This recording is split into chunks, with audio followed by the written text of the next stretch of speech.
రూపాయలు, వడ్లకు మక్కలకు 500 బోనస్, వ్యవసాయ కూలీలకు 12,000 అయిందా? రెండవ గ్యారంటీ కాలేదు, ఫెయిల్. మూడవ గ్యారంటీ ఇందిరమ్మ ఇండ్లు, పేదలందరికీ 100 రోజుల్లో ఇల్లు మంజూరు చేస్తామని 5 లక్షల రూపాయలతో ఇస్తాము, 250 గజాల స్థలం ఇస్తామన్నారు. ఒక్కరికన్నా ఇచ్చింది రాష్ట్రంలో? జరగలేదు. మూడోది ఫెయిల్. నాలుగోది యువ వికాసం, విద్యార్థులందరికీ 5 లక్షల విద్యా భరోసా కార్డు అన్నారు, నిరుద్యోగ భృతి అన్నారు. నాలుగోది కూడా అమలు కాలేదు, ఫెయిల్. ఐదవది చేయూత, రాష్ట్రంలో వృద్ధులకు, వితంతువులకు, ఆసరా పెన్షన్దారులకు 4,000 పెన్షన్ ఇస్తామన్నారు. ఐదవది ఇవ్వలేదు, ఫెయిల్. మీరు 6లో 5 అయినాయి అన్నారు, 6లో 5 కాలేదు, 6లో 5 కాలేదు. ఒకటైంది ఏంది? గృహజ్యోతి, కానీ అది పార్షియల్ గానే అయింది. రాష్ట్రంలో 91 లక్షల మంది వైట్ రేషన్ కార్డు హోల్డర్స్ ఉంటే గృహజ్యోతి మీరు ఇచ్చింది కేవలం 30 లక్షల మందికి, అక్కడ కూడా పార్షియల్ గానే జరిగింది. మరి 6లో 5 అయినాయి అంటున్నారు, 6లో 5 కాలేదు, ఇది నిజం. కానీ ఒక గోబల్స్ ప్రచారాన్ని తిరిగి చేస్తా ఉన్నారు. ఇలా మీరు అందరికీ మోసం చేసినారు. ఎవరికి మోసం చేయలేదు? రైతులకు మోసం, మహిళలకు మోసం, పేదలకు మోసం, విద్యార్థులకు మోసం, నిరుద్యోగులకు మోసం, ఉద్యోగులకు మోసం, గొల్ల కుర్మలకు మోసం. ఇవన్నీ కూడా మీరేం చెప్పారు? ఇవాళ రైతులకు 6 విషయాలు చెప్పారు. ఒకటి, రైతు బంధు 15,000 మోసం. 2, కౌలు రైతులకు 15,000 మోసం, వ్యవసాయ కూలీలకు 12,000 మోసం, వడ్లకు మక్కలకు బోనస్ మోసం, 2 లక్షల రుణమాఫీ మోసం. ఆరోది మీరు చెప్పింది రైతులకు 24 గంటల కరెంటు, అది మోసం. 6 విషయాలు రైతులకు ఇచ్చిన ఏ ఒక్క హామీ నిలబెట్టుకొని కాంగ్రెస్ కు ఈ రాష్ట్రంలో రైతులు ఎందుకు ఓటేయాలని ఈరోజు ఆలోచిస్తా ఉన్నారు. ఇకపోతే మహిళలు, ఇందాకే చెప్పినట్టు రాష్ట్రంలో 18 ఏళ్లు నిండిన మహిళలందరికీ 2,500 రూపాయలు ఇస్తామని మోసం చేసినారు. ఒక్కొక్క మహిళకు కాంగ్రెస్ పార్టీ 4 నెలలు పోయి ఇప్పుడు ఇంకా 2 రోజులు అయితే 5 నెలలు అవుతుంది. 5 నెలలకు గాను పార్లమెంట్ ఎన్నికలు జరిగేలోపు 5 నెలలు నిండుతాయి. అంటే ప్రతి మహిళకు 12,500 రూపాయలు కాంగ్రెస్ పార్టీ బాకీ పడ్డది. కాంగ్రెస్ పార్టీ మహిళల ఓటు అడిగే ముందు 12,500 రూపాయలు చెల్లించినాకనే ఇలా ఓటు అడిగే నైతికత కాంగ్రెస్ ఉంటుంది. మూడవది పేదలు, ఆసరా పెన్షన్దారులు.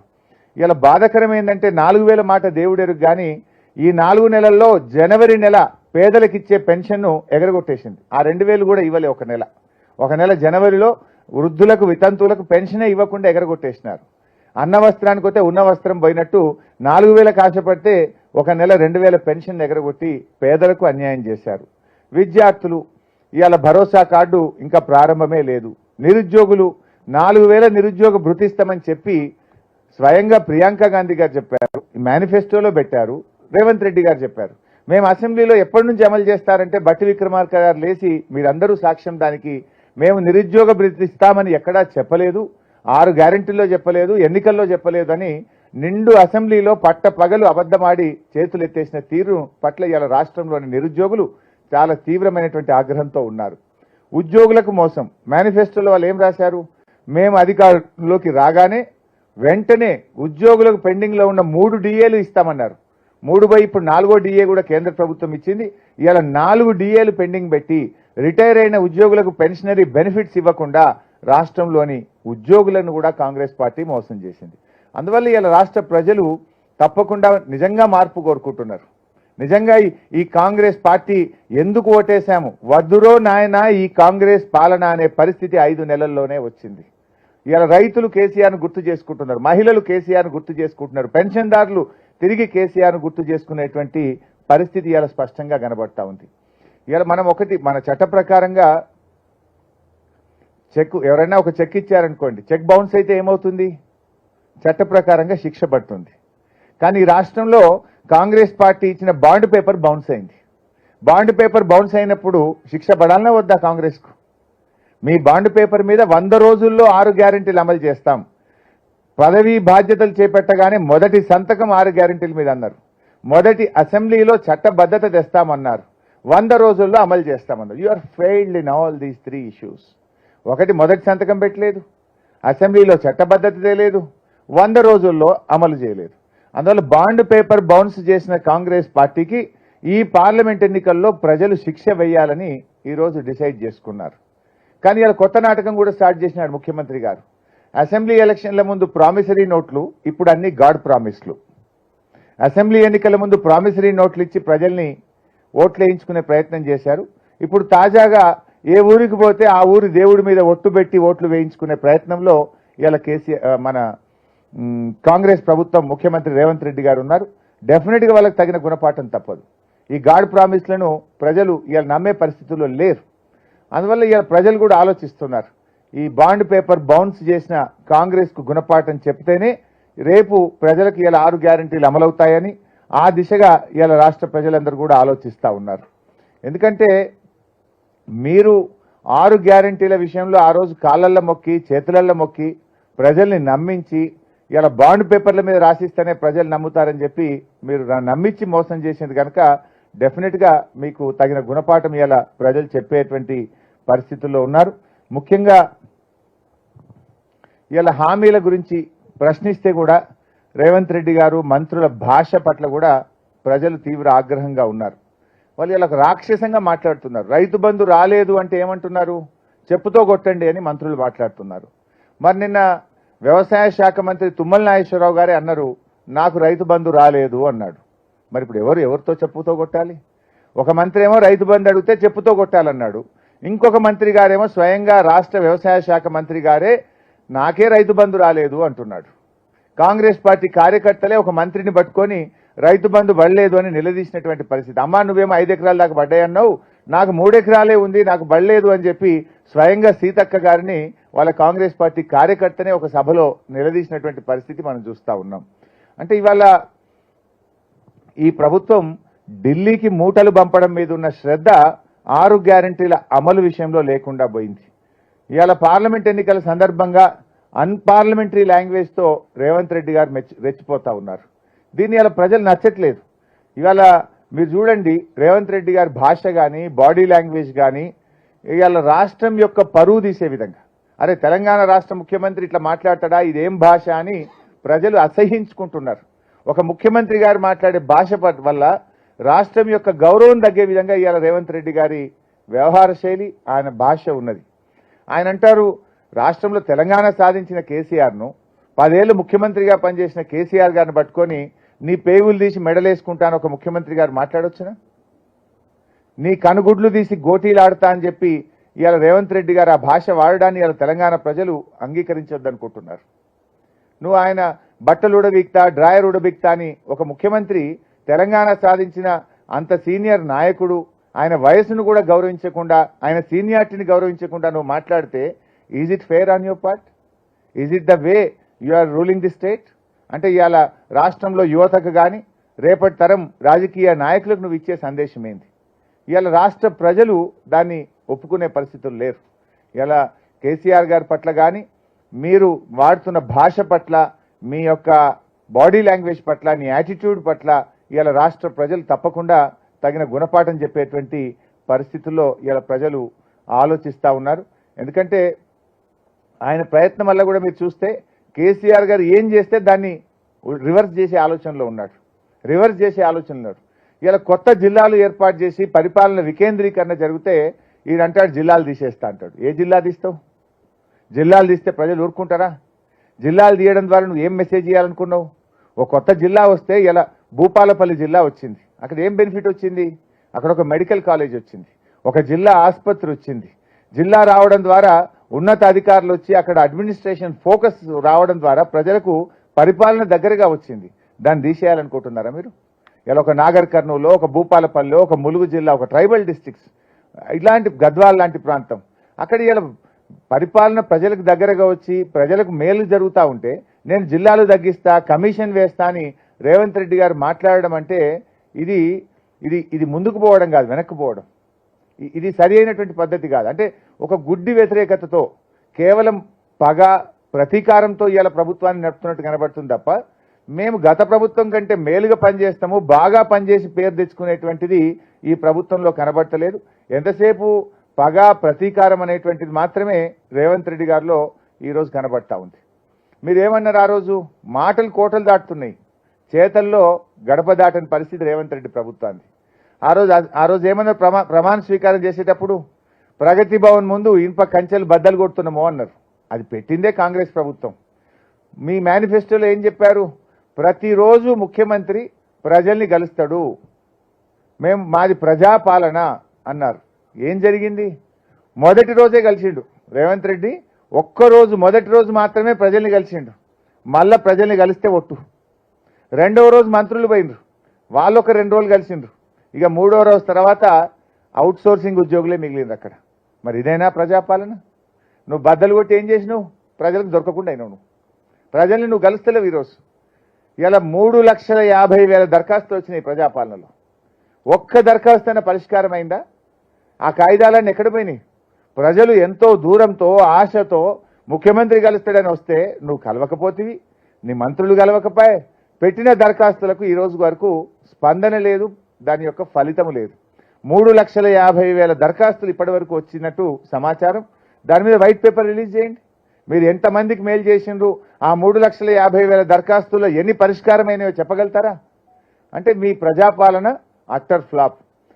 కేవలం ఎన్నికల ముందు మాటలకు పనికొచ్చింది తప్ప అధికారంలోకి వచ్చినాక ప్రజాపాలన అంతా ఒక ఫార్స్గా మారిపోయింది.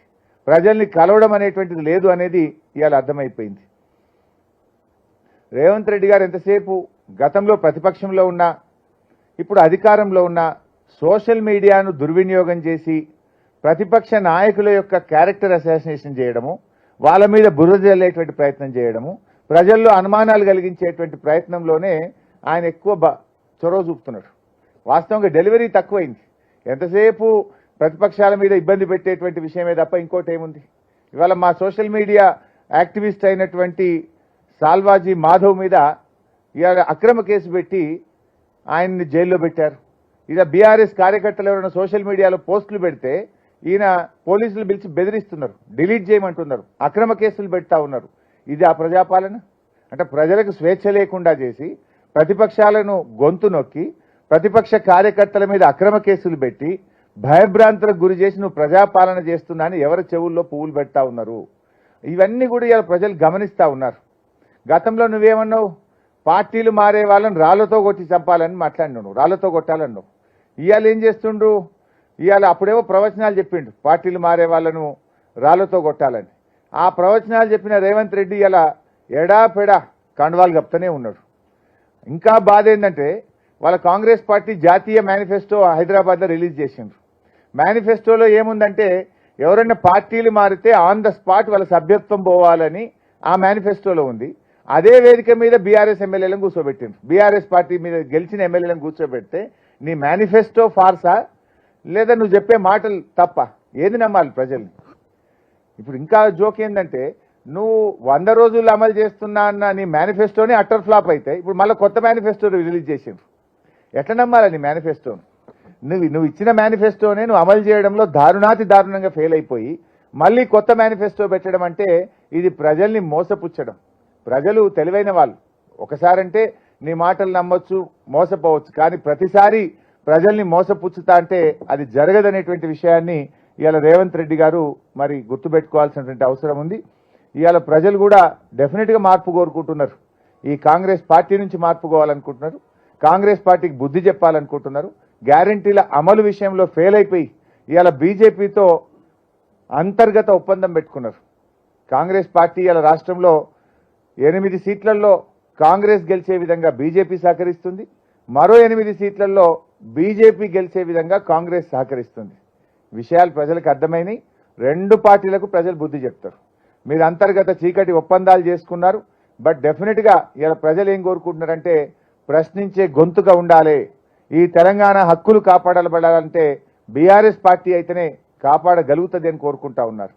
ఇవాళ ఇంకో విషయం కూడా ఏంటంటే మన రాష్ట్ర విభజన జరిగినప్పుడు 10 ఏళ్ల పాటు హైదరాబాద్ను జాయింట్ క్యాపిటల్గా పెట్టారు. ఈ జూన్కు ఆ 10 ఏళ్లు పూర్తి కాబోతా ఉన్నాయి. మళ్ళీ జాయింట్ క్యాపిటల్ని ఎక్స్టెండ్ చేయాలని ఇప్పటికే ఆంధ్రప్రదేశ్ నుంచి స్టార్ట్ అయింది. రేపు దాన్ని గట్టిగా అడ్డుకోవాలన్నా పార్లమెంట్లో గొంతు విప్పి మాట్లాడాలంటే అది బీఆర్ఎస్ పార్టీతో సాధ్యమవుతుంది. ఇవాళ రేవంత్ రెడ్డి గారికి ఆంధ్రాలో ఆయన మూలాలు ఉన్నాయి. ఆయన మళ్ళీ వాళ్ళకి సహకరించే ప్రమాదం లేకపోలేదు. గతంలో కూడా 7 మండలాలను ఆంధ్రప్రదేశ్లో కలిపినప్పుడు బీజేపీ ప్రతిపాదించింది, కాంగ్రెస్ ఆ బిల్లుకు మద్దతు ఇచ్చింది. ఎందుకంటే వీళ్ళ రాజకీయ ప్రయోజనాల కోసం ఆ 7 మండలాలను లోయర్ సీలేర్ పవర్ ప్రాజెక్టును తెలంగాణకు దక్కకుండా చేసిన 2 జాతీయ ప్రాజెక్టులు. ఆ రోజు తెలంగాణ ఈలో 7 మండలాలను సీరియస్ గా వ్యతిరేకించింది, బంద్ కాల్ ఇచ్చింది, దీనికి బిల్లుకు అగెనిస్ట్ గా ఓటేసింది ఒక్క బీఆర్ఎస్ పార్టీ మాత్రమే. రేపు చాలా ఇష్యూస్ కూడా ఉన్నాయి, లైక్ రాష్ట్ర విభజన అంశాలు ఎన్నో ఉన్నాయి, ఈ జాయింట్ క్యాపిటల్ అంశం ఉంది, రాష్ట్రానికి సంబంధించిన హక్కులకు సంబంధించిన అంశాలు ఉన్నాయి. వీటన్నిట్లలో ఇవాళ మేలు జరగాలంటే బీఆర్ఎస్ పార్టీ గెలవాలని చెప్పి ఇవాళ ప్రజలు కోరుకుంటా ఉన్నారు.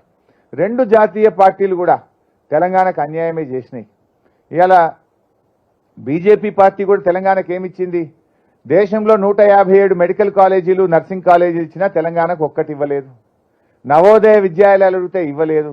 జాతీయ ప్రాజెక్ట్ అడిగితే ఇవ్వలేదు. తెలంగాణ ఐటీఐఆర్ను రద్దు చేశారు. తెలంగాణకు రావాల్సిన కోచ్ ఫ్యాక్టరీ ఇవ్వలేదు. బయ్యారం ఉక్కు ఫ్యాక్టరీ ఇవ్వలేదు. వడ్లు కొనండి మహాప్రభు అంటే వాళ్ళు నూకలు బుక్కండి అని తెలంగాణ ప్రజల్ని అవమానపరిచే విధంగా బీజేపీ కేంద్ర మంత్రులు మాట్లాడారు. అంటే ఇలా మేము కష్టపడి రైతు బంధు ఇచ్చి, నీళ్లు ఇచ్చి, చెరువులు బాగు చేసి, పెండింగ్ ప్రాజెక్టులు పూర్తి చేసి, కేసీఆర్ గారు అద్భుతంగా దక్షిణ భారతదేశ ధాన్యాగారంగా తెలంగాణను తయారు చేస్తే వడ్లు కొనడం కూడా చేతగాని బీజేపీ ప్రభుత్వం ఇవాళ తెలంగాణ ప్రజల ఓట్లు ఎట్లా అడగాలి? మీరు తెలంగాణ ప్రజలను, తెలంగాణ రైతులను నూకలు బుక్కండి అని చెప్పి అవమానపరిచింది బీజేపీ. ఏమీ ఇవ్వని బీజేపీ తెలంగాణలో ఏమని ఓటు అడుగుతుంది? మీ నైతికత ఏంది అని అడుగుతా ఉన్నా. ఇలా బీజేపీ నాయకులు రాష్ట్రానికి వచ్చి ఎంతసేపు దేవుడి పేరు చెప్పి ఓట్లు అడిగే ప్రయత్నం చేస్తున్నారు. నేను ఒకటే అడుగుతున్నా బీజేపీని, మీరు ఈ రాష్ట్రంలోని బీసీలకో, ఎస్సీలకో, రైతులకో, మహిళలకో, విద్యార్థులకో, నిరుద్యోగులకో ఏ ఒక్క వర్గానికైనా 10 ఏళ్లలో మీరు చేసిన మేలేందో ఒక్కటి చెప్పండి. మేం చెప్తాం బీఆర్ఎస్ పార్టీ ఏం చేసింది 10 ఏళ్లలో అంటే, రైతు బంద్ ఇచ్చినాం, రైతు బీమా ఇచ్చినాం, సాగునీరు ఇచ్చినాం, 24 గంటల ఉచిత కరెంట్ ఇచ్చినాం, ఆసరా పెన్షన్ 2000కు పెంచాం, ఇవాళ అనే కేసీఆర్ కిట్ ఇచ్చాం, కళ్యాణ లక్ష్మి చెక్కులు ఇచ్చాం, అభివృద్ధి సంక్షేమం అన్ని చెప్తాం, కొత్త జిల్లాలు చేసినాం. మీరేం చెప్తారు? 10 ఏళ్లలో మీరు అదానీ గారిని ప్రపంచ కుబేరుల్లో ఒకరిని మాత్రం చేసినారు. ఇప్పుడు బీజేపీ అధికారంలో రాకముందు అదానీ అపరిచితుడు, ఆయన ఎవరో తెలియదు. కానీ 10 ఏళ్ల బీజేపీ పాలనలో ప్రపంచ కుబేరుల్లో టాప్ 10లో మాత్రం అదానీ గారు మాత్రం అయ్యారు. ఇవాళ ఈ దేశ రైతులు ఏమైనా బాగుపడ్డరా?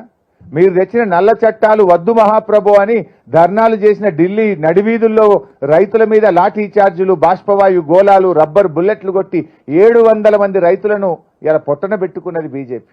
రైతు వ్యతిరేక ప్రభుత్వంగా మీరు పేరు తెచ్చుకున్నారు. రైతులకు మీ మేనిఫెస్టోలో స్వామినాథన్ కమిషన్ రిపోర్ట్ అమలు చేస్తామని చేయకుండా మోసం చేసినారు.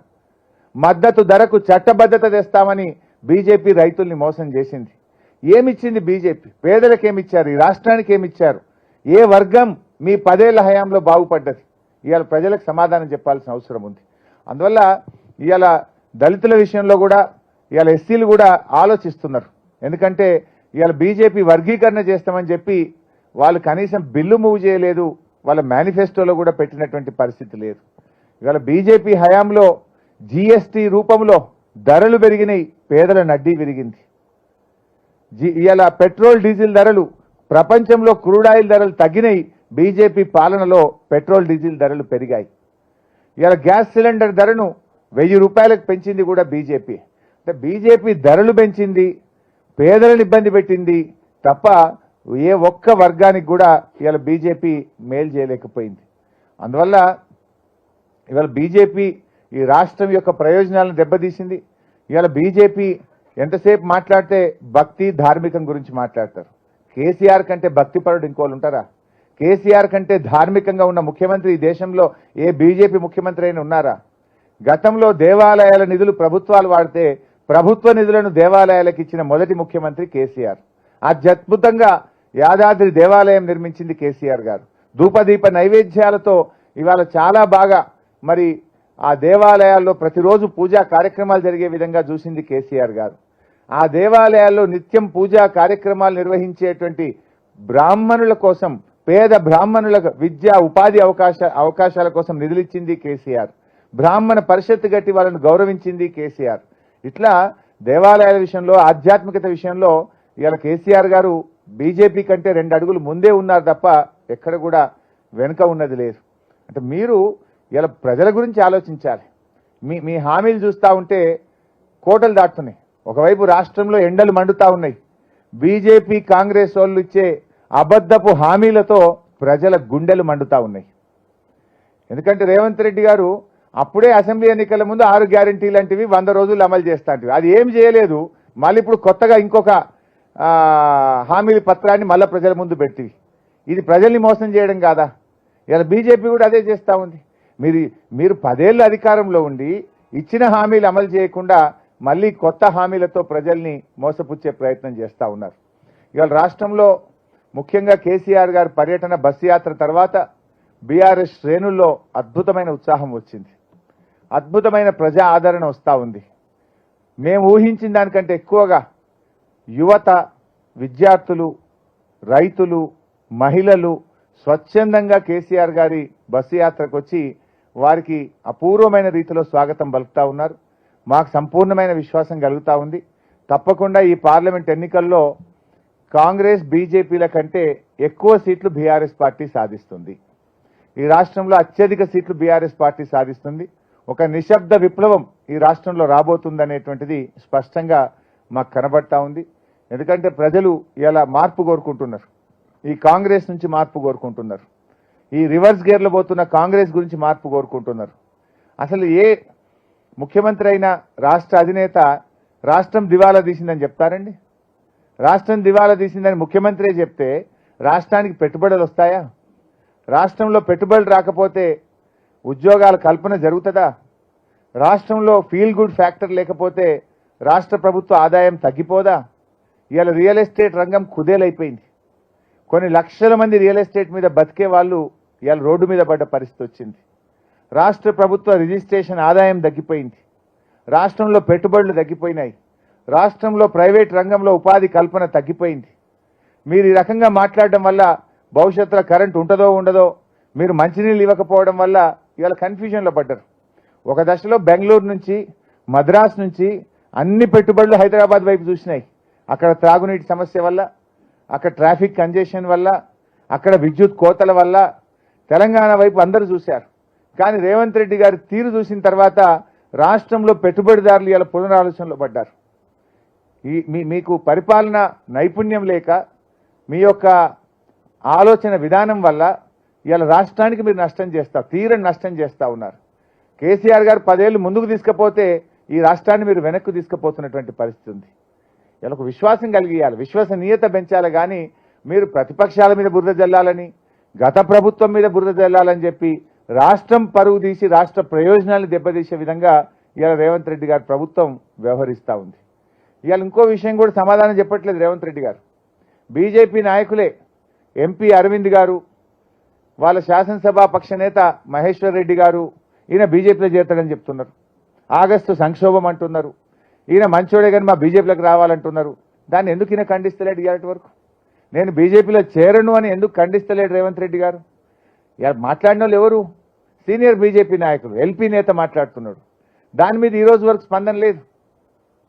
అంటే ఇవన్నీ కూడా ప్రజల్లో అనుమానాలు వస్తూ ఉన్నాయి. ముఖ్యంగా ముస్లిం మైనార్టీస్ విషయంలో బీజేపీ, కాంగ్రెస్లు ఇవాళ కాంగ్రెస్ పార్టీ కూడా తీవ్రమైనటువంటి అన్యాయం చేసింది.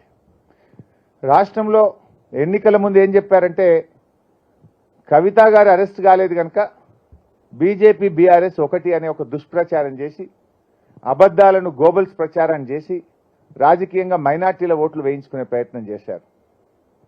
ఇవాళ కవిత గారు అరెస్ట్ అయినారు. ఆ విషయం రాష్ట్ర ప్రజలు చూస్తున్నారు. నిజంగా మేము బీజేపీతో కలిస్తే ఇవాళ దేశంలో ఏం జరుగుతుంది? బీజేపీతో కలిస్తే జోడీ, లేదంటే ఈడీ. అదే జరుగుతుంది కదా, అక్రమ కేసులే కదా జరుగుతున్నాయి. ఈరోజు మైనార్టీల విషయంలో हमारे तमाम मुसलमान बहनों से, भाइयों से मेरा एक ही गुजारिश है, आप लोग सोचना चाहिए, आज रेवंत रेड्डी ने माइनॉरिटीज को धोखा दिया है। माइनॉरिटीज को पहली सरकार है, एक बगैर माइनॉरिटी मिनिस्टर आज कोई हुकूमत बना है, वो सिर्फ रेवंत रेड्डी का हुकूमत है। इसके पहले या कांग्रेस भी रहने दो, तेलुगुदेशम भी रहने दो, बीआरएस भी रहने दो, कम से कम एक माइनॉरिटी मिनिस्टर तो रहता था। केसीआर साहब के हुकूमत में दूसरी बार 2 ही मिनिस्टर स्वेरिंग सेरेमनी करे, एक है केसीआर, दूसरा है महमूद अली साहब होम मिनिस्टर। इतना इज्जत हमने आपके लिए दिया है, लेकिन 12 मिनिस्टर को लेके भी एक मुसलमान को मिनिस्टर नहीं दिया। आपके वोटों से सरकार बना, आपको आज गवर्नमेंट में जगह नहीं मिला। ये अफसोस की बात है, आप सोचने की बात है। दूसरी बात 4,000 करोड़ रुपए बजट में माइनॉरिटीज के लिए देते बोले, आज आधा भी नहीं दिए। तीसरी बात, जो रमजान का तोहफा था, जब तक केसीआर थे रमजान का तोहफा मिला, जैसा कांग्रेस आ गया तोहफा बंद। तीसरी बात, इमाम मौजम साहब को 12,000 देते बोले, अब 5,000 भी जो पहले मिल रहा था वो भी आज नहीं मिल रहा है। आप लोग सोचिए, ये रेवंत रेड्डी ने मोदी साहब को जाके बड़े भाई बोलता, राहुल गांधी को भाई बोलता। अब तुम किसके साथ है? बड़े भाई आगे भी तुम्हारा आशीर्वाद चाहिए बोल रहा, बोले तो आगे भी उन्हें ही प्रधानमंत्री बनता, उनको आपको उनका आशीर्वाद चाहिए। आप क्या बोलना, 5 दिन पहले 10 दिन पहले नोटिफिकेशन आने वाला है, आप जाके आगे भी आशीर्वाद चाहिए बोल रहे। बोले तो राहुल गांधी प्रधानमंत्री नहीं बनता क्या? फिर आगे उनका आशीर्वाद आप क्यों पूछ रहे? ये सोचने की बात है, ये अंदर से उन्हें मिला हुआ है। बोलता है कि अदानी साहब अच्छा है, अदानी से गला मिलता है जे, और गुजरात मॉडल बनाओ बोल रहा तेलंगाना को। बोले तो गोधरा जैसा काम तेलंगाना में करना बोल के आप बोलना चाह रहे क्या? गुजरात मॉडल फेल्यूर मॉडल बोल के राहुल गांधी बोलता, आप जाके गुजरात मॉडल बनाओ बोल रहे। बोले तो क्या बोलना चाह रहे आप लोग? ये बात हमारे तमाम मुसलमान बहनों भाइयों, आप लोग सोचना, all minority should think BRS is a secular party. తప్పకుండా బీఆర్ఎస్ పార్టీ అన్ని వర్గాల ప్రయోజనాలు కాపాడడం కోసం పనిచేస్తుంది। రేపు పార్లమెంట్లో కూడా అన్ని వర్గాల ప్రయోజనాల కోసం పనిచేస్తుంది। ఎక్కడైనా మైనారిటీస్కి అన్యాయం జరిగితే గలం విప్పుతుంది, ఆ ప్రభుత్వాల మీద పోరాడుతుంది। అది ఏ ప్రభుత్వం ఢిల్లీలో వచ్చినా తప్పకుండా పోరాడుతుంది। బీఆర్ఎస్ ఎప్పటికీ కూడా మైనారిటీలతో బీఆర్ఎస్ ఎప్పటికీ కూడా మైనారిటీలకు అన్యాయం చేయదు। బీఆర్ఎస్ ఎప్పటికీ కూడా బీజేపీతో కలవదు। మైనారిటీల పక్షపాతిగా హిందూ ముస్లింలను రెండు కళ్ళుగా భావించి ఇద్దరిని సమంగా ముందుకు తీసుకుపోయేటువంటి పార్టీ ఇలా బీఆర్ఎస్ పార్టీ। ఈ విషయాన్ని అందరూ కూడా మైనారిటీ సోదరులు కూడా గమనించాలి।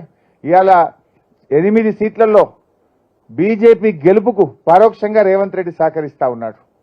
ఈ కుట్రలో మైనార్టీలు భాగస్వామ్యం కావద్దని, ఈ కుట్రలను తిప్పికొట్టాలని, బీఆర్ఎస్ పార్టీని ఆశీర్వదించాలని కూడా నేను ముస్లిం మైనార్టీ సోదరులందరినీ, క్రిస్టియన్ మైనార్టీ సోదరులను, అన్ని మైనార్టీ వర్గాలను కూడా నేను ఈ సందర్భంగా కోరుతా ఉన్నాను। సో మిత్రులారా, ఈ రకంగా డెఫినెట్గా ఈ ఎన్నికల్లో ప్రజలైతే మార్పు కావాలని కోరుకుంటున్నారు। ఈ ప్రభుత్వం 5 నెలల్లోనే అభాస్పాలైపోయింది। ప్రజలకు ఇచ్చిన హామీలు అమలు చేయడంలో అట్టర్ ఫ్లాప్ అయిపోయింది। అందువల్ల ఒక ప్రశ్నించే గొంతుగా ఉండాలి। ఈ హామీలు అమలు కావాలంటే రాష్ట్రంలో బీఆర్ఎస్ గెలిస్తేనే రేపు ప్రధాన ప్రతిపక్షంగా మేము గట్టిగా కాంగ్రెస్ మెడలు వంచి పోరాటం చేసి ప్రజల పక్షాన మేము నిలబడగలుగుతాం। అదేవిధంగా కేంద్రంలో కూడా ఈరోజు చూస్తూ ఉంటే బీజేపీకి మెజార్టీ వచ్చే పరిస్థితి లేదు, కాంగ్రెస్కి మెజార్టీ వచ్చే పరిస్థితి లేదు। మళ్ళీ సంకీర్ణ యుగం, రీజనల్ పార్టీలే ఈ దేశంలో కీలక భూమిక పోషించబోతా ఉన్నాయి। ఈ పరిస్థితుల్లో బీఆర్ఎస్ అత్యధిక సీట్లు గెలవడం ద్వారా తప్పకుండా కేంద్ర రాజకీయాల్లో కూడా ప్రధాన భూమిక పోషించి ఈ రాష్ట్ర హక్కులను కాపాడడంలో, ఈ రాష్ట్ర ప్రయోజనాలు కాపాడడంలో బీఆర్ఎస్ పార్టీ ముందుంటుందని, ఇవాళ బీఆర్ఎస్ పార్టీని ఆశీర్వదించాలని రాష్ట్ర ప్రజలందరికీ నేను అపీల్ చేస్తా ఉన్నాను। Thank you.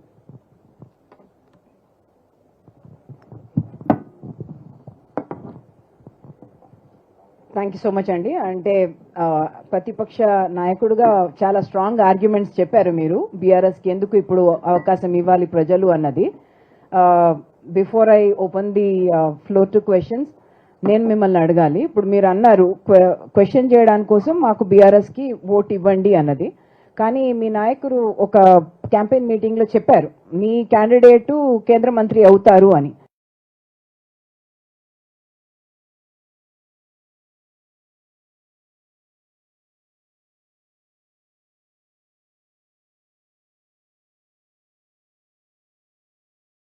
నేను ఇందాకే చెప్పాను, దేశంలో 2 జాతీయ పార్టీలు మెజార్టీ సాధించలేవు, సంకీర్ణ యుగం రాబోతా ఉంది, రీజనల్ పార్టీలు కీలక భూమిక పోషించబోతా ఉన్నాయి, అందులో మేము భాగస్వామ్యంగా ఉంటాం. రీజనల్ పార్టీస్ అంటే విత్ ఇండియా అలయన్స్ లేకుండా రీజనల్ పార్టీస్ కి స్ట్రెంగ్త్ రాదు కదా. India alliance, Congress is also become a regional party. Last time they got 57. I don't think this time they will get even that seats. So వాళ్ళ role అంటూ పెద్దగా ఉండదు. Regional parties లో నుంచే రేపు ఒక నాయకుడు ప్రధానమంత్రి అవుతారు. ఎవరవుతారు, ఎలా అవుతారు అనేటువంటిది రేపు ఎన్నికల ఫలితాల తర్వాత మనం చూస్తాం. మీరు ఇంకొక ఇష్యూ చెప్పారు about how the leaders of all gone to the other parties. We all know, మనం అందరం చూస్తున్నాము బీఆర్ఎస్ నుంచే వచ్చిన చాలా నాయకులు ఇప్పుడు కాంగ్రెస్ కి, భాజపాకి, బీజేపీకి మళ్ళీ క్యాండిడేట్స్ గా వచ్చారు. మీరు కాంగ్రెస్ మేనిఫెస్టోలో పెట్టిన ఆ అంశం పైన మీరు కూడా do you agree with that? Because that seem sensible. మనకున్న ఇప్పుడు యాంటీ డిఫెక్షన్ లా వర్క్ చేయట్లేదు. వన్ ఇస్ మీ పార్టీ కూడా దానికి ప్రెసిడెన్స్ చాలా ఇచ్చింది. అట్లాంటి చేరికలు మీరు చేర్చుకున్నారు కాబట్టి మేము కూడా చేస్తున్నాం అంటున్నారు. While he condemned at that time, now the shoe is on the other foot అనుకోవాలి. అగ్రీ అండి. అంటే ఇప్పుడు అప్పుడేమో మేము మర్జ్ అయింది ఒక 2/3 ఎమ్మెల్యేస్ కాన్స్టిట్యూషన్ లో ఉన్న ప్రొవిజన్ ప్రకారంగా ఆ రోజు మా పార్టీలో వాళ్ళు మెర్జ్ అయ్యారు. కానీ కొంతమంది మంత్రులు కూడా అయ్యారండి రిజైన్ కూడా చేయకుండా. కానీ ఇక్కడ మీరు గమనిస్తే బీఆర్ఎస్ ఎమ్మెల్యేగా ఉంటూ ఆయన ఈరోజు కాంగ్రెస్ పార్టీ తరఫున లోక్సభకు పోటీ చేస్తా ఉన్నాడు. అది చాలా దారుణమైనటువంటి విషయం. Sitting MLA of BRS party contesting on Congress party B form. How do you agree? On the other hand Congress ఏం చెప్తుంది? ఆటోమేటిక్గా వాళ్ళు డిస్క్వాలిఫై అయిపోవాలని వాళ్ళ మేనిఫెస్టోలో పెడుతూ వాళ్ళ మేనిఫెస్టోకు భిన్నంగా మీరు బీఆర్ఎస్ అభ్యర్థిని పార్లమెంట్ అభ్యర్థిగా పోటీ చేయించడం అంటేనే మీ యొక్క మేనిఫెస్టో శాంటిటీ లేదు. Your manifesto doesn't have any sanctity. Before one last question also I must take. మీరు భాష గురించి మాట్లాడారు. ఇప్పుడు కేసీఆర్ గారి మీద ఈసీ కూడా ఒక నిషేధం విధించింది ఇప్పుడు 48 hours చెప్పకూడదు అని. రేవంత్ గారు వాడిన భాష I don't think civil society people will agree with that either. కానీ ఏమంటున్నానంటే ఆయన ఏమంటారంటే దానికి పేటెంట్ అయితే కేసీఆర్ గారే కదా ఇట్లాంటి భాష వాడడానికి. ఇన్ యోర్ వ్యూ పీపుల్ అంటే పొలిటీషియన్స్ ఇలాంటిది కరెన్సీలో ఉంటుంది, రెజనేట్ అవుతుంది, వైరల్ అవుతుంది, దానివల్ల ఓట్లు పడతాయి అనుకుంటారేమో.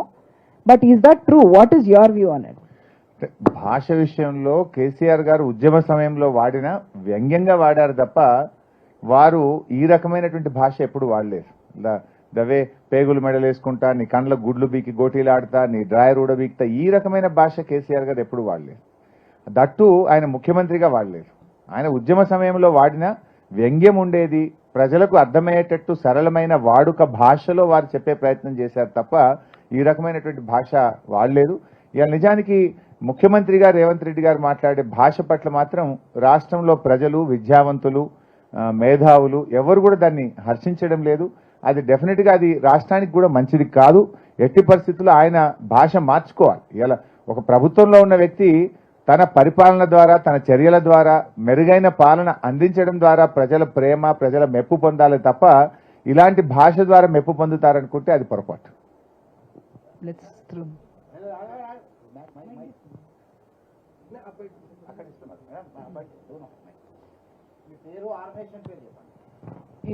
నేను రవికుమార్ అండి, టీవీ5 రిపోర్టర్ని. మీ పార్టీ నుంచి బీఆర్ఎస్కు నుంచి బీజేపీకి అటు కాంగ్రెస్కు వెళ్ళినటువంటి కొంతమంది క్యాండిడేట్స్ ఇప్పుడు బరిలో ఉన్నారు. ఏ మేరకు బీఆర్ఎస్కు నష్టం అవుతుంది వాళ్ళ ద్వారా, లేదంటే ఆ చేర్చుకున్నటువంటి పార్టీలకు బరిలో నిలిపినటువంటి పార్టీలకు డ్యామేజ్? నిజంగా చెప్పాలంటే మాకు లాభమైంది. ఇవాళ ప్రజలు వాళ్ళని అసహించుకుంటున్నారు. ఇవాళ బీఆర్ఎస్ నుంచి కాంగ్రెస్ అభ్యర్థులుగా ఉన్నటువంటి సునీతా మహేందర్ రెడ్డి కానీ, కడియం కావ్య కానీ, దానం నాగేందర్ కానీ వీళ్ళందరూ 3rd ప్లేస్లో ఉన్నారు ఈరోజు. They are in 3rd place. అంటే ప్రజలు దీన్ని ఆహ్వానించడం లేదు. సో దీనివల్ల మాకు పోతే కొంతమంది వ్యక్తులు, నాయకులు పోయిన తప్ప మా క్యాడర్ కానీ ఎవరైతే క్షేత్రస్థాయిలో పనిచేసేటువంటి కార్యకర్తలు ఎవరు కూడా వాళ్ళ వెంట వెళ్ళలేదు. డెఫినెట్గా దీని ద్వారా మాకు మేలే జరిగింది. ప్రజలు దీన్ని అసహించుకుంటున్నారు. ఇటువంటి అభ్యర్థులు పెట్టిన పార్టీలకు నష్టం జరుగుతుంది.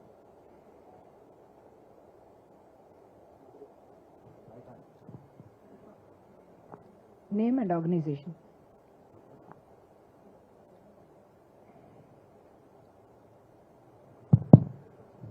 రాష్ట్రంలో ఏర్పడకుండా ముందు పేరు, ఆర్గనైజేషన్.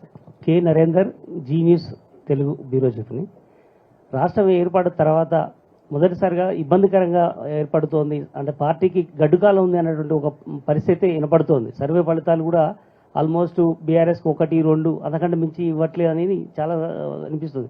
మీకేమనిపిస్తుంది? ఎందుకంటే 6 హామీలు అమలు చేస్తున్నాము అని రేవంత్ రెడ్డి అంటున్నారు, రెఫరెండం అంటున్నారు. బీఆర్ఎస్ పార్టీ మరి నరేందర్ గారు, నేను ఇందాకే చెప్పిన 6 గ్యారంటీలు 5 గ్యారంటీలు అమలు కాలేదు. They are fail to do it. అసలు గ్యారంటీలు వదిలిపెట్టి ఉన్నాయి కూడా పోతున్నాయి. అందువల్ల ప్రజల్లో మార్పు ఉంది, ఒక నిశ్శబ్ద విప్లవం ఉంది. మీ అందరి అంచనాలు తలకిందులవుతూ మెజారిటీ ఎంపీ సీట్లు బీఆర్ఎస్ పార్టీ గెలుస్తుంది. ఇలా ఎందుకు కాంగ్రెస్ కోటేయాలి? మీరు 6 గ్యారంటీల అమలులో వైఫల్యం చెందినందుక, రైతు బంధు డబ్బులు ఇవ్వనందుక, కరెంటు సరఫరాలో ఫెయిల్ అయినందుక, త్రాగునీటి సరఫరాలో ఫెయిల్ అయినందుక, మీరు ఆసుపత్రుల నిర్వహణలో ఫెయిల్ అయి కేసీఆర్ కిట్ పథకం బంద్ చేసినందుక, మీరు తులం బంగారం మాట దేవుడెరుగు ఉన్న కళ్యాణ లక్ష్మి షాదీ ముబారక్ చెక్కులు కూడా సకాలంలో అందించినందుక పీపుల్ ఆర్ థింకింగ్. అందువల్ల డెఫినెట్ గా మీరు పోయిన అసెంబ్లీ ఎన్నికల తర్వాత పార్లమెంట్ ఎన్నికల్లో చూస్తే కూడా ఎవరు ఎక్స్పెక్ట్ చేయలే మేము 7 సీట్లు ఓడిపోతామని. ఆ రోజు మేము 7 సీట్లు కోల్పోయాం పార్లమెంట్ సీట్లు. ఇలా అంతకంటే సీరియస్ గా డిస్కషన్ ప్రజల్లో జరుగుతూ ఉంది. అందుకే మేము కాన్ఫిడెంట్ గా ఉన్నాం, డెఫినెట్ గా మేము అత్యధిక సీట్లు గెలవబోతాం. ఇప్పుడు మీరు పర్సెప్షన్ ఏంది, మా పార్టీ నుంచి కొంతమంది బయటకు పోయి ఆడ క్యాండిడేట్లు అయింది కనుక మేమేదో బలహీనపడ్డాం అనుకుంటారు. వ్యక్తులు కాదు నిర్ణయించాల్సింది ప్రజలు. ప్రజల మూడ్ ఇంపార్టెంట్. ఇలా mood of the people is they are looking towards KCR. రైతులు, మహిళలు, ఆసరా పెన్షన్దారులు, ఈ మేజర్ వర్గాలన్నీ కూడా ఇలా కేసీఆర్ వైపు చూస్తున్నారు. ఇలా మాదిగల విషయంలో కూడా 3 పార్లమెంట్ సీట్లుంటే ఒక్కటి కూడా మాదిగలకు టికెట్ ఇవ్వకుండా కాంగ్రెస్ అన్యాయం చేసింది. స్వయంగా కాంగ్రెస్ పార్టీ నాయకుడు మోత్కుపల్లి నరసింహులు గారే చెప్తున్నారు. అదేవిధంగా బీజేపీ వాళ్ళ మేనిఫెస్టోలో వర్గీకరణ గురించి చెప్పకపోవడం వల్ల ఇలా మాకు మాదిగల్లో మెజారిటీ ఓట్లు ఇలా బీఆర్ఎస్కి వస్తున్నాయి. రైతు బంధు రాకపోవడం వల్ల మెజారిటీ రైతులు కరెంటు కోతల వల్ల మోటార్లు కావడం వల్ల మా వైపు చూస్తున్నారు. ఆసరా పెన్షన్దారులకు 4,000 మాట ఇడిచిపెట్టి ఇచ్చారు, కేసీఆర్ ఇచ్చే 2,000 కూడా రాకపోవడం వల్ల వాళ్ళు కూడా ఇలా మా వైపు చూస్తున్నటువంటి పరిస్థితి. అందువల్ల డెఫినెట్ గా ఒక స్పష్టమైనటువంటి మార్పు కనబడుతుంది. ఇలా ఆటో వర్కర్స్ కూడా వాళ్ళకి 12,000 ఇస్తామని వీళ్ళు ఇవ్వలేదు, వాళ్ళు ఇలా ఆత్మహత్యలు చేసుకునే పరిస్థితి వచ్చింది. వాళ్ళు కూడా ఇలా బీఆర్ఎస్ వైపు చూస్తున్నారు. అందువల్ల చాలా సెక్షన్స్ లో ఒక గుణాత్మకమైన మార్పు. అసెంబ్లీ ఎన్నికల ముందు ఉన్నటువంటి పరిస్థితి ఇలా కాంగ్రెస్ కు లేదు, బీజేపీకి లేదు. V5 news Shekhar. మాజీ మంత్రి గారు, అంటే మీరు స్పీకర్ ఫార్మాట్లో రాజీనామా లెటర్ ఇవ్వకుండా రేవంత్ రెడ్డితో సవాల్లో ఏదైతే రైతు రుణమాఫీ పైన స్పీకర్ ఫార్మాట్లో ఇవ్వకుండా తను భయపడ్డాడు, ఆగస్టు 15 ఖచ్చితంగా నేను అంతలోపే రైతు రుణమాఫీ చేస్తాను, అందుకే భయపడే స్పీకర్ ఫార్మాట్లో కాకుండా వేరే ఫార్మాట్లో ఇచ్చాడు. శేఖర్, నేను నీకు ఇప్పుడే ఇచ్చేస్తాను on the spot. I give you in speaker format నీకు ఇస్తాను. రేవంత్ రెడ్డిది మీరు తెప్పియండి. రేవంత్ రెడ్డి తెప్పించిన 5 నిమిషాల్లో స్పీకర్ ఫార్మాట్ లో శేఖర్కే ఇస్తాను రాజీనామా. రేవంత్ రెడ్డి మీది తెప్పించుకోండి. నేను ప్రెస్ అకాడమీ చైర్మన్ శ్రీనివాస్ రెడ్డికి ఇవ్వమని అడిగాను. I correct your question. First of all 6 గ్యారంటీలు, రుణమాఫీ, ఈ రెండింటిని ఆగస్టు 15లోగా చేస్తే స్పీకర్ ఫార్మాట్ లో రాజీనామా ఆమోదించుకొని మళ్ళీ పోటీ చేయను అని చెప్పాను. 6 గ్యారంటీలు మరియు రుణమాఫీ ఈ 2 6 గ్యారంటీలు కూడా నేను కొత్తగా పెడుతున్న నిబంధన కాదు. 100 రోజుల్లో చేస్తామని మీరు ప్రజల్ని మోసపుచ్చి చెయ్యని గ్యారంటీలను 15 ఆగస్టులోగా దేవుడి మీద ఒట్టు పెడుతున్నావు కదా, 15 ఆగస్టులోగా 6 గ్యారంటీలు రుణమాఫీ చెయ్యండి. I'm even ready. ఇదే ప్రెస్ క్లబ్ మా విరాహత్ బైక్ ఇస్తా, లేకపోతే శేఖర్కి ఇస్తా, మీ దగ్గరనే పెట్టుకోండి, ఆయనది కూడా తెమ్మనండి. I'm ready. I'm a man of word. నేను అట్లా వెనకకు పోయేవాడిని కాదు. రేవంత్ రెడ్డి లాగా పార్టీలు మార్చటోని కాదు, మాటలు మార్చటోని కాదు. సార్, నా పేరు రాజు, ఐ న్యూస్ అండి. సార్, మీరు ఇందాక మాట్లాడుతూ రాష్ట్రంలో బీజేపీ గెలుపు కోసం కాంగ్రెస్ సహకరిస్తుంది ఇండైరెక్ట్ గా అని చెప్పేసి చెప్తా ఉన్నారు. కానీ ఇటీవల కేసీఆర్ గారు కానీ మీరు కానీ ఎవరు మాట్లాడినా రేపు ఎన్నికల తర్వాత రాష్ట్రంలో ఈ ప్రభుత్వం ఉండదు, ఈ ప్రభుత్వం కూలిపోతుంది, మనం మంచి రోజులు వస్తాయని చెప్పేసి అంటున్నారు. అంటే దీన్ని బట్టి ఎవరితో అగ్రిమెంట్? మేము కేసీఆర్ గారు సంగారెడ్డి సభలో ఏం మాట్లాడిందంటే, ఈ ప్రభుత్వం 5 ఏళ్లు ఉండాలని కోరుకుంటున్నాము. ఈ 5 ఏళ్లు ఉంటేనే పాలేందో నీళ్ళేందో తేలుతుంది. 5 నెలలనే తేలిపోయింది కదా.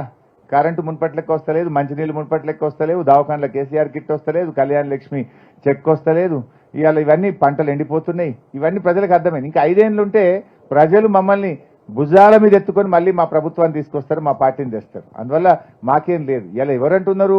వాళ్ళ పార్టీ నాయకులు, కాంగ్రెస్ పార్టీ నాయకులు అంటున్నారు.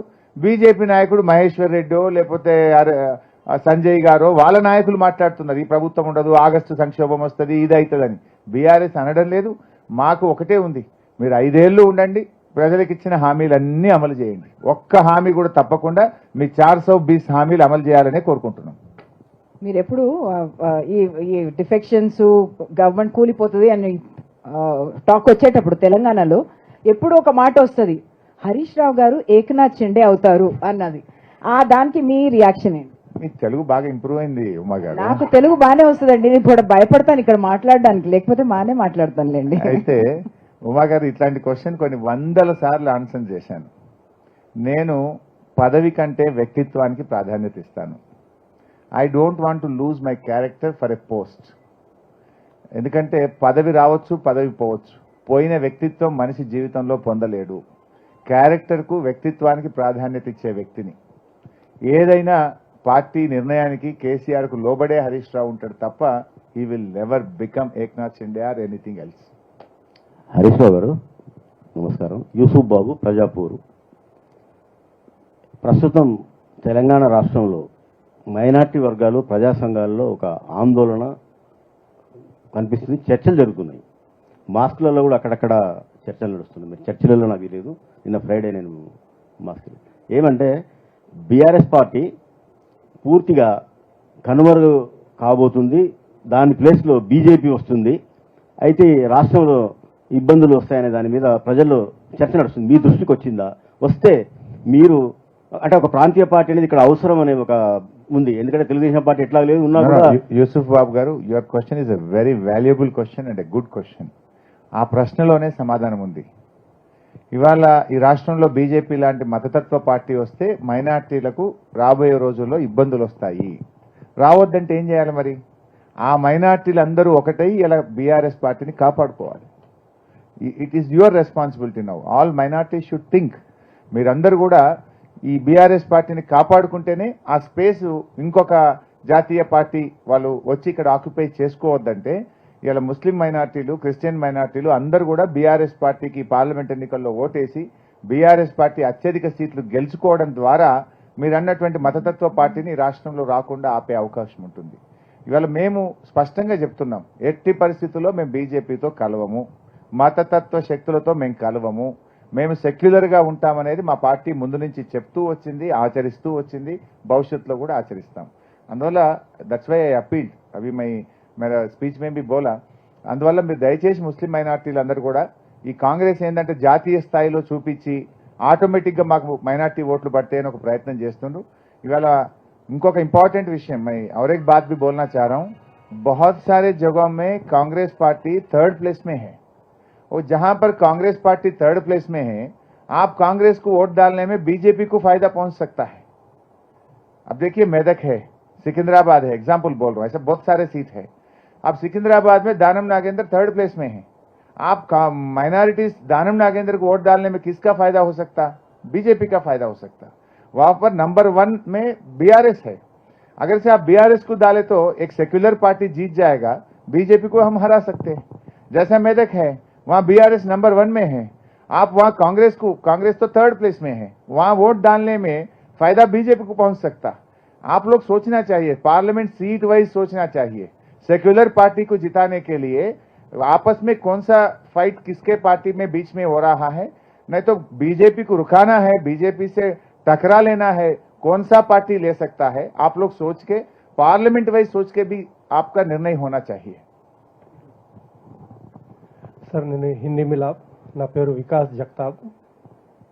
ఇప్పుడే మీరు చెప్పారు సంకీర్ణ ప్రభుత్వం వస్తుంది కేంద్రంలో, రీజనల్ పార్టీ నుండి ప్రధానమంత్రి అవుతారు. బీజేపీ కూడా అదే చెప్పేది, మీరు ఒక బలమైన ప్రభుత్వం కావాలంటే మోదీకి ఓటు వేయాలి, లేకపోతే సంవత్సరానికి ఒక ప్రధానమంత్రి, నేను ప్రధానమంత్రి అవుతా అని మన దేశ అభివృద్ధికి ఆటంకాలు కలిగిస్తారు. అందుకే ప్రధానమంత్రి కోసం మోదీ గారే అవసరమని చెప్తున్నారు. వికాస్ గారు, ఈ దేశంలో సంకీర్ణ ప్రభుత్వాలు ఏర్పడలేదా? ఆ ప్రభుత్వాల్లో ఈ దేశం ఏమైనా దెబ్బతిన్నదా? దేశాన్ని కాపాడలేదా వాళ్ళు? మోడీ గారు ఏం కాపాడిండ్రు బాబు? పేదరికం పెరిగింది, ఆకలి పెరిగింది, నిరుద్యోగం పెరిగింది, రూపాయి విలువ పడిపోయింది, సిపాయి విలువ పడిపోయింది. ఏమిచ్చిండ్రు మీరు? అంత బలమైన ప్రభుత్వం మరి మోడీ గారి ప్రభుత్వం ఉంటే what is that people got? ప్రజలకేమొచ్చింది? ప్రజలకు మీ 10 ఏళ్ల బలమైన ప్రభుత్వంలో ఏ వర్గం బాగుపడ్డది? ఇవాళ ప్రపంచంలో రేటింగ్లో చూస్తే పేదరికంలో ఇండియా అట్టడుగున ఉన్నది, ఆకలిలో అట్టడుగున ఉంది, రూపాయి విలువ మీరు ఎక్కినాడు 60 రూపాయలు ఉంటే ఇలా 83 రూపాయలకు పడిపోయింది. Day by day it is going down. ఆహార ధాన్యాల దిగుమతి పెరిగింది, నూనె ఇతర దేశాల నుంచి దిగుమతి చేసుకుంటూ, మంచి నూనె, వంట నూనె ఇతర దేశాల నుంచి దిగుమతి చేసుకుంటా ఉన్నాం. మీరు ఎక్కడ ప్రగతి సాధించారు? నిరుద్యోగం పెరిగింది. సంవత్సరానికి 2 కోట్ల ఉద్యోగాలు ఇస్తామన్నారు. మీరు ఇంత బలమైన ప్రభుత్వమే కదా, ఏవి 20 కోట్ల ఉద్యోగాలు? మేక్ ఇన్ ఇండియా అన్నారు. What happen to make in India? What is the progress in make in India? What is that you have achieved in 10 years? You are such a strong person, then what happen to make in India? Harish గారు నమస్తే అండి. నా పేరు పద్మరాజు, నవ Telangana. Sir, మీరు ఆర్థిక శాఖ మంత్రిగా కూడా పనిచేశారు. అయితే ఇప్పుడు 6 గ్యారెంటీల గురించి చెప్పారు, రేవంత్ గారు 6 గ్యారెంటీ గురించి. అయితే మీ మొదటి 2014లో ఇచ్చిన మేనిఫెస్టోలో 2 కీలకమైన అంశాలను బీఆర్ఎస్ విస్మరించినటువంటిది అంశం. ఒకటి, దళితులకు 3 ఎకరాల భూమి, అంటే అది వాళ్ళ యొక్క ఆర్థిక స్వావలంబనకు ఉపయోగపడి ఉంటుంది. రెండవది నిరుద్యోగ భృతి. ఈ రెండింటిని కూడా అమలు చేయలేకపోయినటువంటిది ఒక విమర్శ. రెండో ప్రశ్న, ఇప్పుడు మామూలుగా కేసీఆర్ వాణి చెప్తే స్పందన బాగా వస్తుంది, ఆయన బయటికి వెళ్ళిన తర్వాత విపరీతమైన మార్పులు వస్తాయని చెప్తున్నారు. అలాంటి కేసీఆర్ గారు అసెంబ్లీకి ఎందుకు రాలేకపోతున్నారు, ఒక ప్రధాన ప్రతిపక్ష నేతగా, ఒక ఎమ్మెల్యేగా? Thank you Vikas. ఆల్ ఈ 2 క్వశ్చన్లు గతంలో ఆన్సర్ చేశాం వికాస్. సో మొదటిది, మేము 2 గ్యారెంటీలు అమలు చేయలేదు అన్నారు. ఓకే, మేము చెప్పిన దాంట్లో 80% అమలు చేశాం. 1, 2 మేము చేయలేదు. కానీ కాంగ్రెస్ పార్టీ 6 చెప్పి 5 చేయలే కదా బై సాబ్. ఇప్పుడు నేను 5 ఏమేం చేయలేదో కూడా మీకు చెప్పాను. దట్టు 100 రోజుల్లో చేస్తామని బాండ్ పేపర్ మీద రాసిచ్చారు మీరు. నంబర్ 1. నంబర్ 2, మొదటి సంతకం అన్నారు, అసెంబ్లీలో చట్టబద్ధత అన్నారు. పోనీ డబ్బులు ఖర్చు పెట్టడానికి అవసరం లేని ప్రజల్ని రోజు కలిసే ప్రజాపాలన కూడా చేయలే కదా మీరు. రెండో పాయింట్ నేను చెప్పాలనుకున్నది, మేము మేనిఫెస్టోలో చెప్పకపోయినా, ఎన్నికల సమయంలో హామీ ఇవ్వకపోయినా చాలా చేశాం. Where we felt that people are needed and ప్రజలకి ఇది అవసరం అనుకున్నటువంటి major issues like Rythu Bandhu. 11 విడతల్లో 72,000 కోట్ల రూపాయలు ఇచ్చిన Rythu Bandhu, it is not a poll promise, it is not an election promise. 72,000 కోట్లు, అంత పెద్ద పథకం ఎన్నికల్లో హామీ ఇవ్వకపోయినా చేశాం. లైక్ కళ్యాణ లక్ష్మి, 13 లక్షల మందికి 11,000 కోట్ల రూపాయలతో ఇచ్చిన కళ్యాణ లక్ష్మి మేము ఎలక్షన్ టైంలో ప్రజలకు మా మేనిఫెస్టోలో పెట్టలేదు. అయినా we have done that. KCR kit, nutrition kit, morning breakfast to the school going children, ఇట్లా ఎన్నో కార్యక్రమాలు మేనిఫెస్టోలో పెట్టకుండా బీఆర్ఎస్ పార్టీ అమలు చేసింది. మీరు పెట్టినవి కూడా చేయట్లేదు అనేటువంటిది మేము చెప్పడం నంబర్ 1. సెకండ్ క్వశ్చన్, అసెంబ్లీకి సంబంధించి తప్పకుండా ఆయన వస్తారు. ఆయనకు అనారోగ్యం వల్ల రాలేదు, ఇప్పుడే బాగైనారు, ఆల్రెడీ రోడ్ షో స్టార్ట్ చేసినారు. Definitely he will come. మేము అసెంబ్లీలో ఈ ప్రభుత్వానికి ప్రతిపక్ష నేతగా వారు మంచి నిర్ణయాత్మకమైన అద్భుతమైన రోల్ వారు ప్లే చేస్తారు, మీరు అందరూ చూస్తారు. సార్ నమస్తే, నా పేరు భూమేష్, ఆంధ్రప్రభ. సార్, విశాలమైన కాళేశ్వరం ప్రాజెక్టులో మేడిగడ్డ ఒక చిన్న పార్ట్. దానికి ఉన్న 85 పిఆర్లలో 3 పిఆర్లు కుంగిపోయాయి. ఈ 3 పిఆర్లు అక్టోబర్ 21న కుంగిపోతే ఇప్పటి వరకు దాని పునరుద్ధరణ జరగకపోవడంతో మరో నెల రోజుల్లో వర్షాలు వస్తాయి. ఆ నీరంతా సముద్ర గర్భంలో చేరే అవకాశాలు ఉన్నాయి. దీనిపై మీరు స్పందన ఏంటి? భూమేష్ గారు, నేను అసెంబ్లీలో కూడా దీని మీద డిస్కస్ చేసిన, బయట కేసీఆర్ గారు కూడా చెప్పారు. నిజానికి కేవలం మా మీద బురద జల్లాలనే ఒకే ఒక దుగ్ధతో ఆలస్యం చేస్తూ ఉన్నారు. వర్కింగ్ పీరియడ్ పోయింది. అప్పుడేమో మేము ఎలక్షన్ జోన్లో ఉన్నాం, మేము అప్పుడు నిర్ణయాలు తీసుకునే పరిస్థితి లేదు. We are under election commission control. నిజంగా కేసీఆర్ గారు ప్రభుత్వం వచ్చుంటే ప్రభుత్వ ప్రమాణ స్వీకారం చేసిన 1వ రోజు 2వ రోజు ఆయన అక్కడికి వెళ్ళి దాని మీద పని ప్రారంభించుండేవాడు. కానీ ఈరోజు ఏమైతుంది, 6 months వర్కింగ్ పీరియడ్. గోదావరిలో ఇప్పుడు 6 నెలలు, ఇది మంచి వర్కింగ్ పీరియడ్. ఈ 6 నెలల విలువైన సమయాన్ని ప్రభుత్వం వృధా చేసింది. రాజకీయంగా మమ్మల్ని ఏదైనా బదనాం చేయాలంటే there are many forums, there are many areas you can fight with us, but not at the cost of the farmers. ఇలా లక్షల మంది రైతుల ప్రయోజనాలు, కోట్ల మంది ప్రజల త్రాగునీటి ప్రయోజనాలని ఫనంగా పెట్టి దాన్ని పక్కకు పెట్టడం అనేది ఇది రాజకీయంగా దుర్మార్గం. ఇది ప్రభుత్వం చేయకూడనటువంటి పని. అంటే ఇలా కేవలం మమ్మల్ని బదనాం చేయాలని రేవంత్ రెడ్డి గారు కొన్ని లక్షల మంది రైతుల ప్రజల నోట్లో మట్టి కొడతా ఉన్నారు. నిజంగా ఆయన చేయాలనుకుంటే, ఈ ప్రభుత్వం సీరియస్గా తీసుకుంటే ఇప్పుడు మళ్ళీ జూలైలో మనం మోటార్లు నడిపే విధంగా దాన్ని తెచ్చుకోవాల్సిన అవకాశం ఉండేది. ఎన్డీఎస్ఏ పేరు మీద పెట్టి రిపోర్ట్ వచ్చినాక చేస్తాము అంటున్నారు. మీకు ఇక్కడ ఒక విషయం చెప్పాలి, పోలవరం అనే జాతీయ ప్రాజెక్టు కట్టింది కేంద్ర ప్రభుత్వం, వాళ్ళే కట్టిండ్రు. ఇదే NDSA is part and parts of CWC. ఆ కేంద్ర ప్రభుత్వం కడుతున్న పోలవరం డయాఫ్రేమ్ వాళ్ళు కొట్టుకుపోయి 5 ఏళ్ళు అయింది. 5 ఏళ్ళు అయినా ఇప్పటికీ ఎన్డీఎస్ఏ రిపోర్ట్ రాలే బైసాబ్. మరి అది మీరే కట్టిండ్రు. ఆడెందుకు ఎన్డీఎస్ఏ రిపోర్ట్ రాదు 4 ఏళ్ళైనా 5 ఏళ్ళైనా అంటే వాళ్ళ శాంటిటీ ఏంది అని నేను అడుగుతా ఉన్నా. ఇక్కడనేమో హడావిడిగా 5 రోజుల్లో ఇచ్చిండ్రు అప్పుడు ఒకటి, because elections are there to defame with in 5 days they have given the report. అక్కడ 5 ఏళ్ళైనా రిపోర్ట్ ఇవ్వలేదు. ఆ ఎన్డీఎస్ఏకున్న శాంటిటీ ఏంటి? ఇలా మనకు ఎన్నో అవకాశాలు ఉంటాయి. ఇంటర్నేషనల్ ఎక్స్పర్ట్స్ ఉంటారు, నేషనల్ లెవెల్ ఎక్స్పర్ట్స్ ఉంటారు, మన ఇంజనీర్లు ఉన్నారు. దాన్ని రెక్టిఫై చేసి వర్షాకాలంలో నీళ్లు పంపు చేస్తే మనకు మేలు అవుతుంది. ఇప్పుడు మల్లన్న సాగర్లో నీళ్లు ఉన్నాయి బై సాబ్, అర్జెంటుగా ఇవాళ ఈ ప్రభుత్వం హడావిడిగా పైప్ లైన్ వేసి హైదరాబాద్ నీళ్లు తెస్తున్నది. మల్లన్న సాగరే లేకపోతే, కాళేశ్వరమే కట్టకపోతే ఇవాళ హైదరాబాద్కు నీళ్ళు వచ్చినా? ఇవాళ నీళ్లు తెచ్చుకుంటున్నావు కదా నువ్వు, పైకి మమ్మల్ని విమర్శిస్తున్నావు, కానీ అదే ఇవాళ హైదరాబాద్కు జీవనధార అవుతుంది.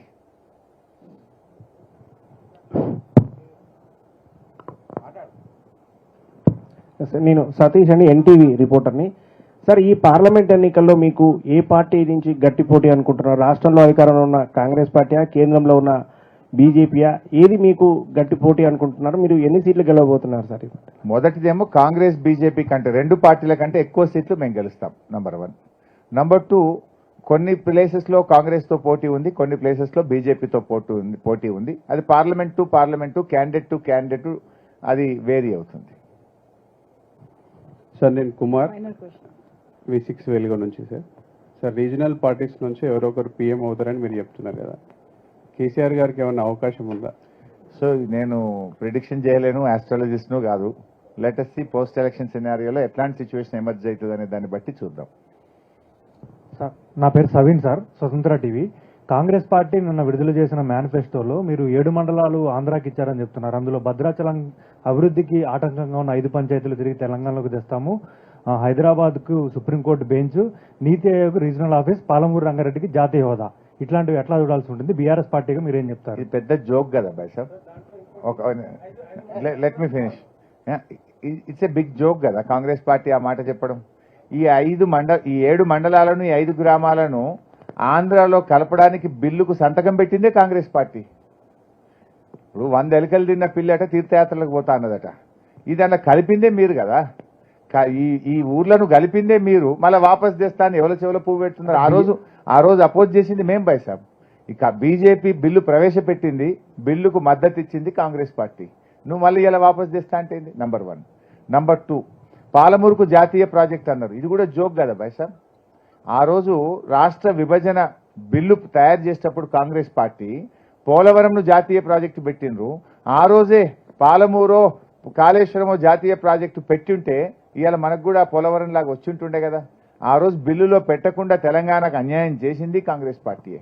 అంటే ఇవాళ ప్రజల్ని మభ్యపెట్టడానికి మొన్న అసెంబ్లీ ఎన్నికల ముందు గోల్మాల్ ప్రచారము 6 గ్యారెంటీలతో ఎట్లా చేసిండ్రో ఇప్పుడు పార్లమెంట్ ఎన్నికల ముందు కూడా అదే తరహాలో ఇదో డ్రామా చేస్తుంది కాంగ్రెస్ పార్టీ. సార్, శ్రీకాంత్ మహాన్యూస్ నుండి సార్. ఇక్కడ సార్, రిజర్వేషన్ల మీద బీజేపీ రద్దు చేయాలని చూస్తుంది, బీఆర్ఎస్ స్టాండ్ అయిన దీనిపై సీఎం గారు పదే అడుగుతున్నారు. బైసా, ఈ 2 పార్టీలు డ్రామా ఇది, కాంగ్రెస్ బీజేపీ. నువ్వు కొట్టినట్టు చేయి, నేను ఏడిసినట్టు చేస్తా, నేను ఏడిసినట్టు చేస్తా, నువ్వు కొట్టినట్టు చేయి అన్నట్టున్నది కాంగ్రెస్ వాళ్ళది, బీజేపీ వాళ్ళది. ఒకవైపు బీజేపీ వాళ్ళు ఏమంటుండ్రంటే హిందువుల ఆస్తులు గుంజుకొని ముస్లింలకు పంచి పెడతారు అని బీజేపీ వాడు మాట్లాడతారు, రిజర్వేషన్లు రద్దయితాయని కాంగ్రెస్ వాడు మాట్లాడతాడు. ఈ 2 జరిగే పనే బైసా? మన కాన్స్టిట్యూషన్ పర్మిట్ చేస్తుందా? సుప్రీంకోర్టులో రాజ్యాంగ ధర్మాసనం లేదా? ప్రజలు ఊరుకుంటారా? ఇవేవి జరగవు. ఈ 2 పార్టీలు కూడా ఓట్ల కోసం ప్రజల సెంటిమెంట్ని రెచ్చగొడుతున్నారు. ఇక్కడ 2 పార్టీలు ఏం నాటకం ఆడుతున్నాయి?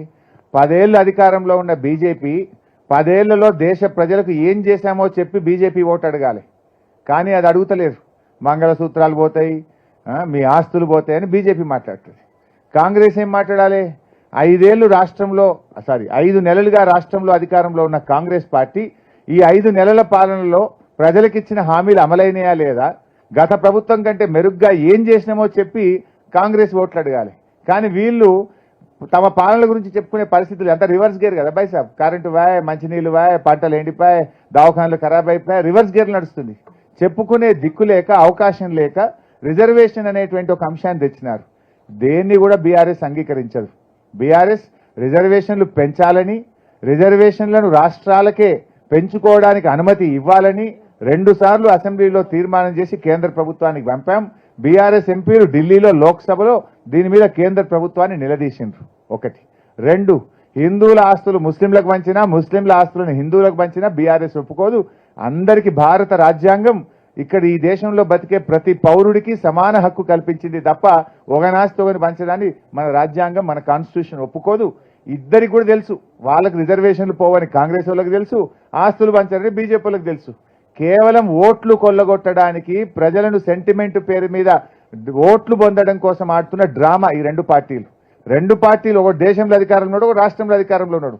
మీ పాలనకు రెఫరెండం, మీ పాలనలో ప్రజలకు ఏం చేశారో చెప్పి ఓట్లు అడగాలి తప్ప ఈ పిచ్చి డైలాగులు మీరు కొడుతున్నారంటేనే మీరు ఫెయిల్ అయిపోయినరు. మీ పాలన గురించి చెప్పుకునే పరిస్థితి మీకు లేదు. మీ పరిపాలన అట్టర్ ఫ్లాప్ అయింది కనుకనే ఇలాంటి అంశాలను తెరమిద్దేస్తున్నారు. Thank you. We can now wind up, but before that one last thing. ఇక్కడైతే సార్ మీరు సార్, నేను శ్రీనివాస్ ముద్ర. సార్, ఇప్పుడు రాజకీయాల్లో నైతిక విలువలు పోతున్నాయని మీరు అంటున్నారు. సేమ్ టైం వాళ్ళు అక్కడి నుంచి వచ్చిన వాళ్ళని వీళ్ళు తీసుకుంటారు, వీళ్ళ నుంచి వచ్చినప్పుడు వాళ్ళు తీసుకుంటారు. ఇప్పటికైనా అంటే మీ పార్టీ ఇప్పటికైనా కూడా ఒక స్టాండ్, అంటే నెక్స్ట్ టైం మేము అధికారంలో వస్తే బిఫోర్ మీ పార్టీలోకి వచ్చేటప్పుడు వాళ్ళకు ఉన్నాయన్ని వదిలేసిన తర్వాతనే తీసుకుంటామని ఏదైనా స్టాండ్ ఏమన్నా తీసుకొని స్పెసిఫిక్ గా హామీ ఇవ్వగలుగుతారా? ఇప్పటికే ఈ అంశం మీద కేసీఆర్ గారు చాలా స్పష్టంగా చెప్పిండ్రు. తప్పకుండా ఆ దిశగా పార్టీ ఆలోచిస్తుంది. Okay, thank you so much. I think we'll wind up there since it's already 1 p.m. Thank you so much, Harish Rao Garu, and everyone else who participated in this very lively discussion. ఈ meet the press కార్యక్రమానికి విచ్చేసిన మన అతిథి హరీష్ రావు గారికి, అలాగే మోడరేటర్గా విచ్చేసిన ఉమా సుధీర్ గారికి, కార్యక్రమంలో పాల్గొన్న ప్రింట్, ఎలక్ట్రానిక్ మీడియా సహచర జర్నలిస్ట్ మిత్రులందరికీ నేను హృదయపూర్వకంగా కృతజ్ఞతలు తెలుపుకుంటున్నాను. మిత్రులారా, రేపు 11 గంటలకు కేంద్ర మంత్రి బీజేపీ రాష్ట్ర అధ్యక్షులు కిషన్ రెడ్డి గారు